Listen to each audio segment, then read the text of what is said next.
শোষণ আর বঞ্চনার বিরুদ্ধে ফুঁসে ওঠা বাঙালির ওপর গণহত্যায় মেতে ওঠে বর্বর পশ্চিম পাকিস্তানি শাসকেরা। কিন্তু দমে যায়নি বাঙালি, রক্তস্রোতে ভেসে ছিনিয়ে আনে স্বাধীনতার লাল সূর্য।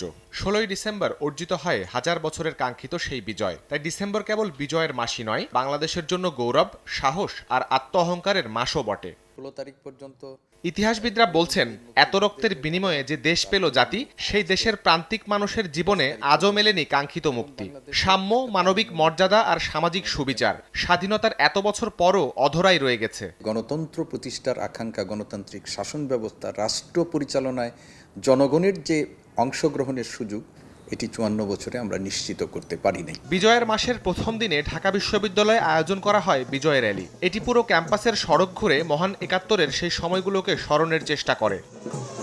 যে কোনো পরিস্থিতিতে জাতিকে ঐক্যবদ্ধ থাকার আহ্বান জানান ঢাকা বিশ্ববিদ্যালয়ের উপাচার্য। দেশ এবং জাতির যে কোনো সন্ধিক্ষণে, ক্রান্তিকালে আমরা আপনাদেরকে সাথে নিয়ে আমাদের ভূমিকা পালন করবার জন্য সবসময়ের জন্য অঙ্গীকারবদ্ধ। দেশকে সামনের দিকে এগিয়ে নিতে মানবিক মূল্যবোধ সম্পন্ন মানুষ তৈরির ওপর জোর দিচ্ছেন শিক্ষাবিদরা। যুগে যুগে যত আন্দোলন আর মুক্তির ডাক, সবটাতেই বন্দুকধারীদের চোখরাঙানি দিয়ে সবার আগে বুক পেতেছে আমাদের তরুণরা।